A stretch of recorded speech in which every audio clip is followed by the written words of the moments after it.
Mesdames, Messieurs, dans cette vidéo, vous trouverez les dernières informations sur la nouvelle formation initiale d'informaticienne ou d'informaticien du bâtiment CFC. Situation de départ. Depuis un certain temps, des discussions sont en cours pour réviser le profil professionnel du télématicien. Pour cette raison, aucun changement majeur n'a été apporté à cet égard lors de la dernière révision de l'ordonnance sur la formation en 2015. En avril 2018, EIT Suisse a organisé un atelier de 2 jours avec des représentants d'autres organisations du monde du travail, d'entreprises, d'écoles professionnelles et des prestataires de cours interentreprises. Un concept d'un profil professionnel commun avec 3 domaines spécialisés en est le résultat. Au début, les futurs informaticiens du bâtiment peuvent choisir un des 3 domaines spécialisés: communication et multimédia, automatisation du bâtiment, ainsi que planification informatique du bâtiment. Les domaines de la sécurité et de la mise en réseau sont la base commune de tous les 3 domaines. La formation initiale actuelle de télématicien CFC est transférée dans le domaine spécialisé communication et multimédia. Le 12 février 2019, le Secrétariat d'État à la formation, à la recherche et à l'innovation SEFRI a attribué le pré-ticket pour la poursuite de l'élaboration du nouveau profil professionnel. La nouvelle formation initiale est sous la responsabilité conjointe d'EIT Suisse et d'ICT Formation Professionnelle.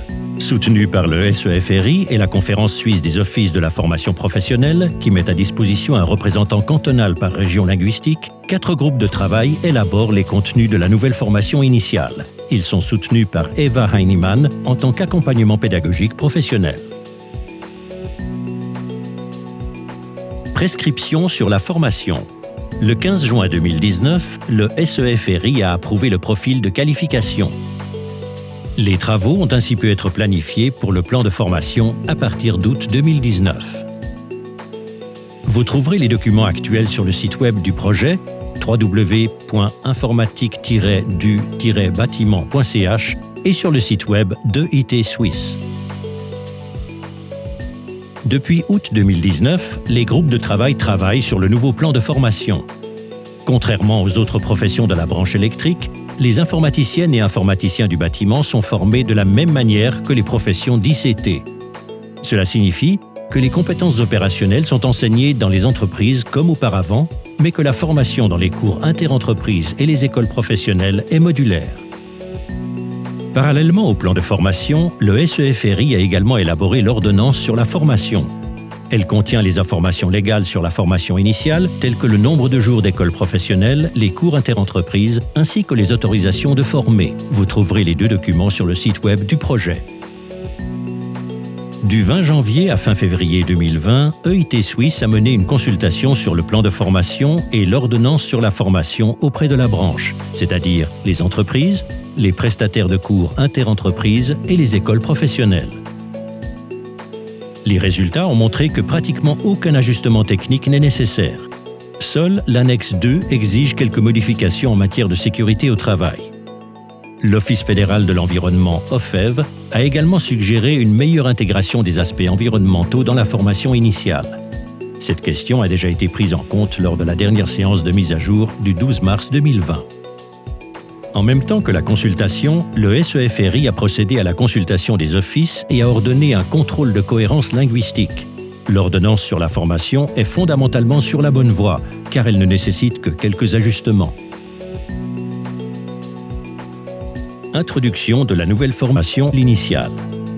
Suite au feedback de la consultation et de ses propres prévisions, les organes responsables partent du principe qu'il y aura 200 apprentis dans le domaine de l'informatique du bâtiment en Suisse. La moitié d'entre eux seront formés dans le domaine de la communication et du multimédia, 60 dans le domaine de l'automatisation du bâtiment et 40 dans le domaine de la planification. L'enseignement dans les écoles professionnelles est basé sur le système modulaire d'ICT Formation Professionnelle. Un module correspond à 40 leçons, à la fin desquelles il y a un examen de module. Celui-ci compte pour la procédure de qualification. Cela incite tous les apprentis à apprendre dès la première année d'apprentissage. L'enseignement modulaire est également introduit dans les cours interentreprises. Selon l'article 8 de l'ORFO, 35 jours de 8 heures chacun sont prévus. Ils seront mis en œuvre en 7 cours de 5 jours chacun, chaque cours correspondant à un module. De la première à la 3e année d'apprentissage, 2 cours sont organisés chaque année. Un cours a lieu au cours du premier semestre de la 4e année d'apprentissage. Les modules complétés des modules CI comptent également pour la procédure de qualification. Dans l'ensemble, cela accroît l'importance de l'école professionnelle et des cours interentreprises. Les cours interentreprises se déroulent principalement sous forme numérique. Afin de répondre aux exigences élevées en matière de qualité des documents de formation, le comité a décidé de ne pas proposer les cours interentreprises par l'intermédiaire des sections, mais de mettre en place un parrainage national. En même temps, un outil numérique est développé pour les apprentis, les entreprises, les prestataires de cours interentreprises et, si possible, également pour les écoles professionnelles, où toutes les informations telles que les rapports de formation, les évaluations CI, les descriptions de modules, etc. sont classées et peuvent être consultées. La procédure de qualification sera très différente de celle des télématiciennes et télématiciens. Il n'y aura plus d'examens écrits et oraux. Ils seront remplacés par les modules complétés à l'école professionnelle et au CI. En outre, il y aura un travail pratique individuel dans l'ordre de 70 à 90 heures, qui sera élaboré en compagnie du superviseur spécialisé et évalué par une équipe d'experts. La note finale est déterminée par les modules complétés des écoles professionnelles et des cours interentreprises et par le travail pratique individuel. La pondération des différents sous-domaines est fixée dans l'ordonnance sur la formation. Le début de la nouvelle formation initiale est prévu pour août 2021. D'ici là, il faudra encore intensifier la publicité pour la profession. Pour cela, nous sommes également dépendants du soutien des sections, car sans entreprise formatrice et sans apprentis, la nouvelle formation initiale ne pourra pas être introduite. EIT Suisse a déjà fourni diverses informations pour les élèves, les jeunes en fin de scolarité, les parents et les entreprises. Outre un article dans 20 minutes et dans l'électro-revue, plusieurs bulletins d'information ont été envoyés et des dépliants ont été élaborés pour les salons des métiers et les offices d'orientation.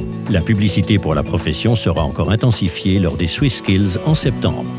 Vous trouverez de plus amples informations sur les travaux relatifs à la nouvelle formation initiale ainsi que des documents sur la publicité pour la profession sur le site web du projet www.informatique-du-bâtiment.ch.